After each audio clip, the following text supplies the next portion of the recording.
아담의 아들 중에 하나님께 믿음으로 제사를 드렸던 아벨이 죽었어. 그죠? 그렇지? 그래서 하나님께서는 아벨 대신을 할 사람이 있어야 될 거 아니야. 그죠? 그래서 그 대신할 사람을 보내주셨어. 과연 누구를 보내주셨는지에 대해서 오늘 공부할 거고, 하나님께서 보내주신 셋과 함께한 사람들이 있었는데 이들은 모여서 무엇을 했는지 이것을 공부할 거야. 그리고 창세기 4장은 무엇을 제시하고 있는지, 그리고 창세기 4장에서는 가인 공동체와 셋 공동체에 대해서 말해주고 있거든. 그 두 공동체의 성격은 어땠는지 이를 각각 비교해서 이번 시간에 공부해 볼 거야. 하나님과의 관계 회복을 구하며 하나님이 기뻐하시는 제사를 드렸던 누구? 아벨은 그렇지. 가인에게 억울한 죽임을 당했어. 그죠? 하나님께서는 그 아벨을 대신해서 아벨이 했던 역할을 이어갈 사람을 보내주셨어. 바로 창세기 4장 25절. 아담이 다시 자기 아내와 동침함에 그가 아들을 낳아 그의 이름을 셋이라 하였으니 이는 하나님이 내게 가인이 죽인 아벨 대신에 다른 씨를 주셨다 함이며 라는 말씀처럼 누구를 보내줬다? 셋을 보내주셨어. 지난 시간에는 창세기 4장을 통해서 가인과 그리고 그와 같은 성격을 지닌 사람들이 있었고 그들을 대표하는 사람이 누구? 라멕. 그죠? 그 라멕이라는 사람이 있었다고 했어. 그죠? 그럼 이들만 있었느냐? 아니지.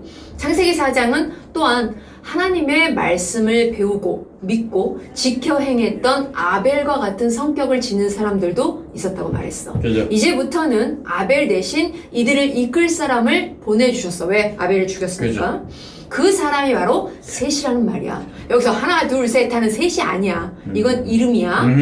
이제부터 그러면 그러니까 아벨 대신 누가 이들을 그죠. 아벨이과 함께했던 사람들을 이끈다. 봐서 셋이 이제 아벨 대신 이들을 이끌게 되었다는 말이야.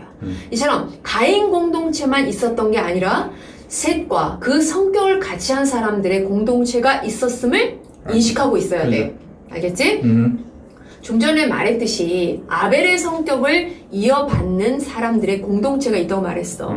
그 공동체의 대표가 바로 셋이라고 했지. 그럼 셋 공동체가 모여서 과연 무슨 일을 했을까? 그 무슨 일을 했냐면 창세기 4장 26절에 셋도 아들을 낳고 그의 이름을 에노스라 하였으며 그때 사람들이 비로소 여호와의 이름을 불렀더라 라고 셋 공동체는 뭐해서 뭐했다? 여호와의 이름을 불렀다. 이게 셋 공동체의 성격을 대표하는 말이야. 그 여호와의 이름을 불렀다라는 말은 뭐를 말하느냐? 아벨의 성격을 지닌 사람들이 모여서 하나님을 찾고 하나님을 구하며 하나님을 의지하며 하나님께 나아가 기도했다는 말이야. 그런데 이 여호와의 이름을 불렀다라는 말을 누구와 연결하냐면 아브라함과 연결해서 그 의미를 좀 더 자세히 생각해 볼 거야. 아브라함은 사실 많은 곳으로 이주해 다니며 살았거든. 그죠? 그 아브라함은 그 가는 곳마다 무엇을 했냐면 창세기 13장 4절 그가 처음으로 제단을 쌓은 곳이라 그가 거기서 여호와의 이름을 불렀더라. 똑같은 말이지. 하나님 앞에 단을 쌓았고 그곳에서 여호와의 이름을 불렀어. 이는 뭐를 말하느냐? 아브라함이 하나님께 예배 드렸다라는 말이야. 그러므로 셋 공동체가 모여 여호와의 이름을 불렀다라는 말은 하나님의 본질과 성품 그리고 신적인 영광을 선포하고 드러내며 하나님을 영광했다라는 말이야. 한마디로 하나님께 예배를 드렸다라는 말이야.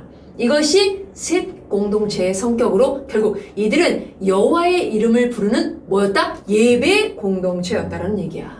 지금까지 살펴본 것처럼 창세기 4장에서는 가인과 아벨이 등장하고 가인의 특성과 아벨의 특성에 대해서 이렇게 분명하게 말해주고 있어.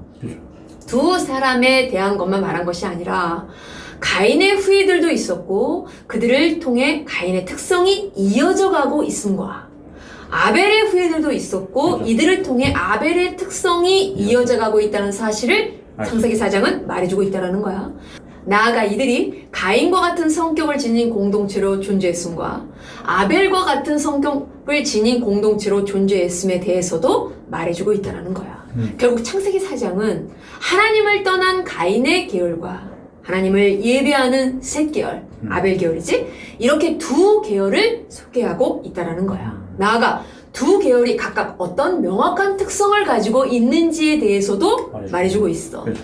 이렇게 창세기 4장에서는 분명한 특성을 가진 두 계열을 통해 역사가 앞으로 진행해 나아갈 것임을 암시해 주고 있다는 것을 알고 있어야 돼. 알겠지?